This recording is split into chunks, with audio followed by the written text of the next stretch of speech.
Imagine being trapped 60 feet in the air, surrounded by miles of pitch-black forest, and the only voice you hear is a ghost from 40 years ago. Hello everyone, I'm so glad you're here because today's story is going to send chills right down your spine. Imagine being Ethan Walker, a young lookout stationed at the remote Blackwood Ridge Fire Tower in Montana back in 2017. It was deep October, the air was crisp, and the isolation was absolute. At first, the silence of the Bitterroot National Forest was peaceful. But as the sun dipped below the peaks, that silence started feeling a lot more like a heavy, suffocating weight pressing against the glass. Everything changed on the fourth night, when the old emergency radio crackled to life with a sound that shouldn't exist. Ethan started receiving frantic transmissions from Grainer Peak Tower, a station that had famously burned to the ground in the 80s after 2 rangers vanished without a trace. Every night after midnight, amidst the heavy static and white noise, a terrified man's voice would whisper through the speakers. The message was always the same, a desperate, heart-wrenching plea that echoed in the tiny room, "Don't look into the trees." It felt like a chilling warning from the grave itself. The psychological toll began to tear at Ethan as the nights grew longer and the static grew louder. He tried to tell himself it was just a prank or some strange atmospheric interference, but how could he explain the sheer terror in that voice? Every time he reached for his binoculars, he felt a cold shiver crawling up his neck, as if the forest itself was watching him wait. He spent hours pacing the small wooden floor, gripped by a slow-burn dread that made the vast Montana wilderness feel like a locked cage. The isolation was no longer a sanctuary. It was becoming a terrifying, inescapable trap. One fateful night, the curiosity finally overcame the fear, and Ethan did exactly what the ghostly voice warned him not to do. He stepped out onto the narrow catwalk and pointed his heavy flashlight toward the dark edge of the forest. What he saw wasn't an animal or a trick of the light. Several pale, unnaturally thin figures stood perfectly motionless at the tree line, their skin glowing faintly under the moonlight. They weren't hiding, they were just staring up at him with empty, hollow expressions. The realization hit him like a physical blow. The radio warning wasn't a prank. It was survival advice. The most terrifying part is that those figures didn't move an inch, even as Ethan scrambled back inside and locked every bolt. He realized then that the Rangers from 1980 hadn't just disappeared. They were still out there, part of the woods now.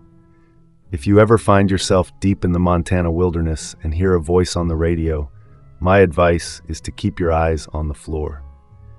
If you enjoyed this chilling tale, please hit that like button and subscribe to join our community of mystery lovers. What would you have done in Ethan's shoes? Let me know in the comments below, and stay safe out there. The Pine Creek Ranger Station sat alone above 70 miles of forest. Built in the 1940s, the Fire Lookout Tower overlooked a massive stretch of wilderness deep in Oregon's Cascade Mountains. During wildfire season, the station was usually staffed by a single ranger responsible for spotting smoke columns, reporting illegal campfires, and coordinating emergency response with nearby ranger districts. In the summer of 2019, Daniel Reeves took the assignment because nobody else wanted it. Daniel had spent almost 12 years working for the National Park Service before leaving after a divorce, and a shoulder injury ended his permanent field career. The Pine Creek job was temporary. 3 months alone in the mountains watching for fires sounded simple enough. At first it was exactly that. Quiet mornings, dry heat, wind moving through endless pine trees below the tower. Every day followed routine procedure. Daniel logged weather readings every 4 hours, monitored lightning reports, checked radio frequencies, and scanned the forests using mounted binoculars. At night, he locked the station door, cooked canned food on the propane stove, and listened to distant coyotes echo through the valleys below. Then, the hiker disappeared. Her name was Melissa Carter, 26 years old, from Seattle. According to local deputies, she had parked near a trailhead 40 miles south of Pine Creek and planned a 2-day solo hiking trip. She never returned. Search teams arrived 2 days later. Daniel watched helicopters sweep across the forest canopy, while volunteers combed trails below the mountain. Deputies visited the station asking if he had seen smoke, lights, or movement near the restricted backcountry zones. Daniel told them no. The sheriff warned him to stay alert anyway. "People get strange out here," the deputy said before leaving. "Especially the ones living alone too long." 3 nights later, the phone rang. Daniel nearly dropped his coffee. The station's landline had been disconnected for years. The cable running down the mountain had collapsed during storms long before he arrived. He knew that because he had personally checked the deadline during equipment inspection. Yet the phone kept ringing. An old rotary model mounted beside the radio desk. Ring, ring, ring. Daniel stared at it for several seconds before answering. Static crackled violently through the receiver. Then a woman whispered, "Daniel," his blood went cold. "Who is this?" Weak breathing answered him. "She said you'd help me." The voice sounded distant, faint, like someone speaking through layers of water. Daniel stood slowly from his chair. "How do you know my name?" No response. Then, "Don't let him reach the tower." The line went dead. Daniel immediately checked the radio channels. Nothing unusual. He inspected the phone wiring next. The line remained physically disconnected, completely dead. No power, no active connection. He barely slept that night. The next morning, he convinced himself it had been exhaustion mixed with isolation. Long periods alone in wilderness stations could affect perception. Rangers were trained to recognize psychological stress caused by remote assignments. Still, something bothered him. The caller knew his name. That evening, Daniel reported the incident to dispatch over radio. The operator laughed awkwardly and suggested electrical interference from storm activity. "There are no storms," Daniel replied. No answer came for several seconds. Then the dispatcher changed the subject. That night at exactly 11:13 p.m., the phone rang again. Daniel grabbed it immediately. "Who is this?" Heavy static hissed through the line. Then the same woman spoke. "He's getting closer." Daniel felt his chest tighten. "Melissa?" Silence. "You're the missing hiker, aren't you?" A shaky breath crackled through the speaker. "He watches the tower every night." Daniel moved toward the windows instinctively. Dark forests surrounded the station on all sides. The moon barely illuminated the trees below. "Who watches it?" The woman began crying softly. "The tall man." The line suddenly distorted into loud screeching feedback. Then another sound emerged underneath it. Breathing. Not hers. A deep, uneven breathing close to the phone. Daniel whispered, "Hello?" The voice returned suddenly, panicked now. "He knows you answered." The call disconnected. At sunrise, Daniel found footprints around the station. Bare footprints. Human. Large. They circled the tower in the dirt exactly 3 times. Daniel crouched beside them in disbelief. The prints were wrong. The feet appeared unnaturally long and narrow, almost stretched. Deep impressions suggested something extremely heavy had made them. But the strangest part was the spacing. Whoever left them had an impossible stride length, nearly 7 feet between steps. Daniel photographed everything and radioed the sheriff immediately. Deputies arrived by noon. They inspected the prints for over an hour before finally admitting they had no explanation. One deputy quietly asked Daniel if he had made them himself. Daniel nearly punched him. Before leaving, the sheriff gave Daniel a shotgun from the patrol vehicle. "Probably a prank," he said without sounding convinced. "Keep the doors locked." That night, Daniel sat awake with the shotgun across his lap. At 11:13 p.m., the phone rang again. This time the woman was screaming, "He's outside!" Daniel rushed to the windows. Nothing moved beyond the trees. Then he saw it, far below the station near the tree line. A silhouette, tall, far too tall, standing completely motionless between the pines. Daniel estimated the figure had to be at least 7 feet high, maybe taller. Its arms hung unnaturally low beside its body. The face wasn't visible. The phone crackled violently. "He sees you," the woman whispered. The silhouette moved, not walking, swaying slightly from side to side while remaining in place. Daniel raised the binoculars with trembling hands. The figure was closer than he thought, much closer. Standing beside the lower staircase leading to the station, its head tilted upward toward him. Then the station lights went out. Darkness swallowed the tower. Daniel heard footsteps outside immediately. Heavy, slow, wood creak, wood creak.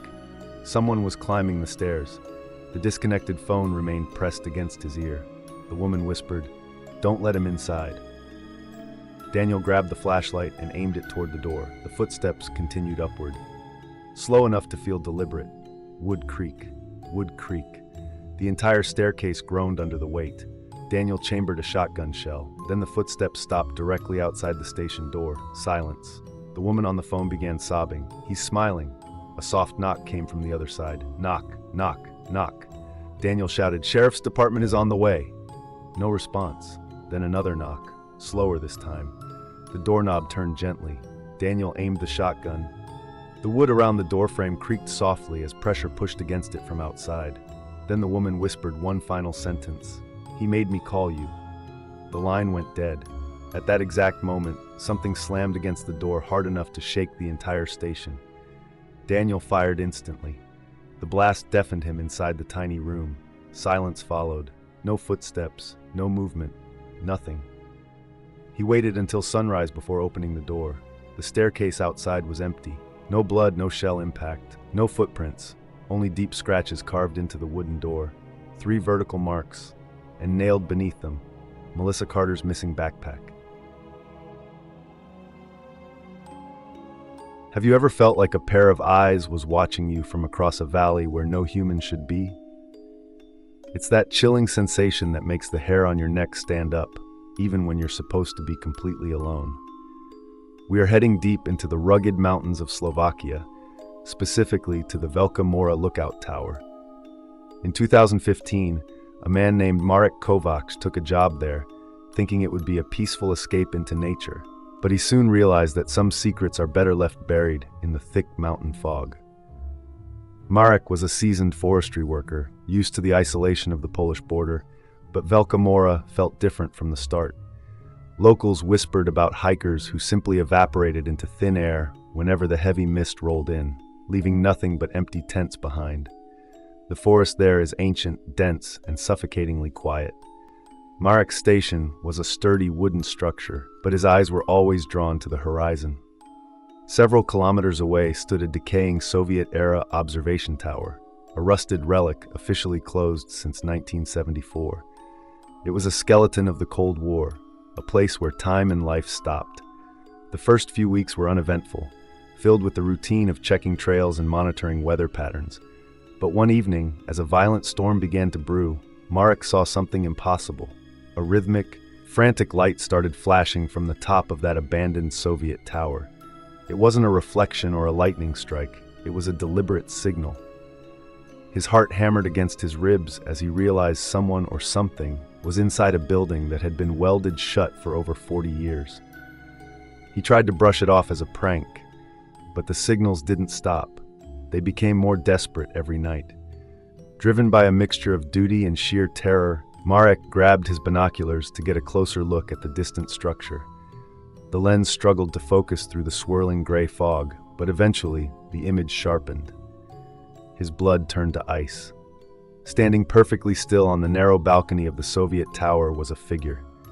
It was unnaturally tall, draped in what looked like tattered rags that didn't even flutter in the mountain wind. Most horrifyingly, the figure wasn't looking at the horizon or the forest below. It was staring directly toward Marek's window, as if it had been waiting for him. As the days passed, the paranoia began to rot Marek's sanity from the inside out. Every time he looked through the binoculars, the figure was there, unmoving, watching his every move. Even during the most violent storms, when the wind howled like a dying animal, that silhouette remained rock-steady. He started hearing strange noises on his own radio, static-filled whispers in a language that sounded like a distorted version of Old Slovak. He felt trapped in a psychological game where the rules were written by a ghost of the Cold War. The isolation of the mountains had now become a cage. Marek stopped sleeping, convinced that the distance between the towers was shrinking every night. One morning, he found large, muddy footprints circling the base of his lookout, yet the security gate was still locked from the inside. The fog grew so thick that he could barely see his own hands, but the flashing lights from the abandoned tower somehow pierced through the gloom, brighter and more aggressive than ever.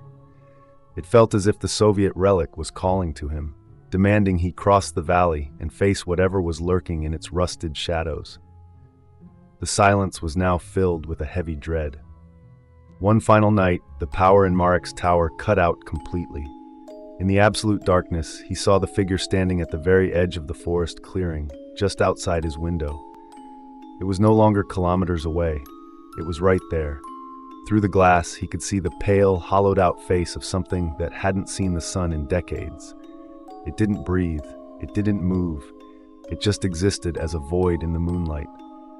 Marek didn't wait to find out what it wanted. He grabbed his keys, sprinted to his truck, and drove down the treacherous mountain path without looking back once at the peaks. Oh, this day, Marek refuses to go anywhere near the Velka Mora region, and the abandoned Soviet tower remains sealed off from the public. Local authorities avoid discussing what happened on the mountain, while older villagers warn travelers never to follow the fog if it begins moving uphill against the wind. Some believe the tower was part of a forgotten Cold War experiment hidden deep within the Slovakian wilderness. Others insist the mountain itself is alive, feeding on anyone who stays too long beneath the mist. Whatever the truth may be, reports of missing hikers around Velka Mora continue even now. Search teams occasionally discover abandoned backpacks, extinguished campfires, or footprints that suddenly end in the middle of nowhere. And on certain nights, when the fog rolls over the peaks and visibility disappears completely, people living near the mountain claim they can still see faint lights moving around the old tower long after midnight.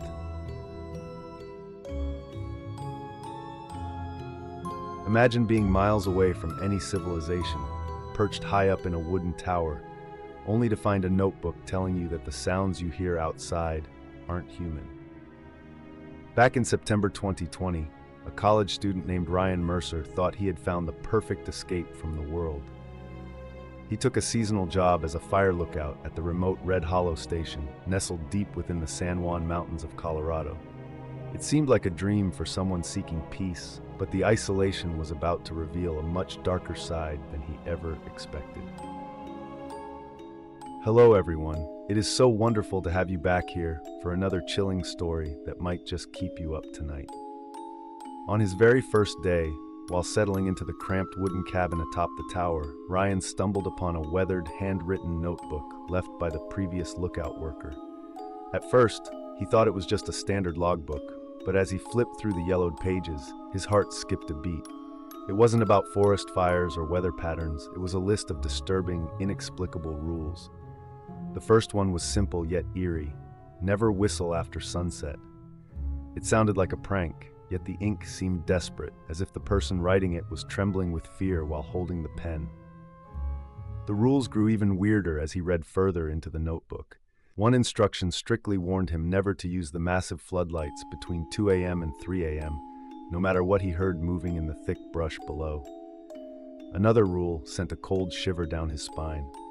If someone knocks on the trapdoor beneath the tower, do not answer, even if they sound severely injured or beg for help. Ryan, being a rational person who didn't believe in ghosts, just laughed it off, thinking the previous guy was just trying to scare the new recruit for fun before leaving the mountain for good. For the first 3 nights, everything was surprisingly peaceful and quiet. The San Juan Mountains were absolutely breathtaking under the moonlight, and the silence was almost therapeutic for his tired mind. Ryan began to feel silly for even considering those rules seriously. He enjoyed the crisp Colorado air and the panoramic views of the dark, whispering pines stretching for miles. However, the mountain has a way of playing tricks on your mind when you are all alone. The wind started to sound less like a gentle breeze and more like a low, rhythmic breathing right outside his thin walls. On the 4th night, a massive thunderstorm rolled over the jagged peaks, shaking the very foundation of the lookout tower.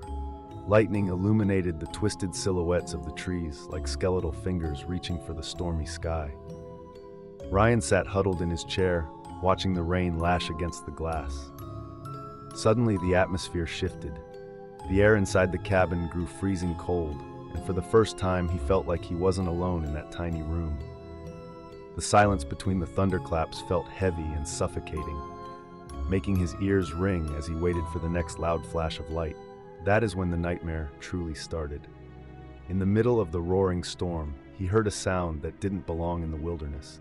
It was the faint, unmistakable sobbing of a young child. Ryan froze, his mind racing through every possibility. He looked at his watch. It was nearly 2:30 a.m. The crying was coming from right beneath the trapdoor, the only entrance to his sanctuary. "Please help me! It's so cold out here," a small voice whimpered. Every instinct told him to open that door, but the notebook's warning echoed in his head like a scream, paralyzing him where he sat. The knocking started shortly after, soft at first, then growing into a violent pounding that shook the floorboards beneath his feet. The voice outside changed, becoming more desperate and shrill, yet there was something fundamentally wrong with the tone. It sounded like a recording played at the wrong speed, unnatural and hollow. Ryan clutched the notebook, his knuckles turning white. He realized the child knew exactly where he was sitting. He remembered the rule about the floodlights and felt a terrifying urge to see what was actually standing down there in the dark, rainy abyss. Ryan never opened that trapdoor, staying huddled in the corner until the first rays of dawn finally broke through the clouds. When he gathered the courage to look outside, there were no footprints in the mud, only deep, jagged scratches carved into the wooden pillars of the tower. He quit that same morning, leaving the notebook for the next soul brave enough to stay. What would you have done if you were in his shoes? Let me know in the comments below. If you enjoyed this story, make sure to hit that like button and subscribe for more forest mysteries. Stay safe out there, everyone.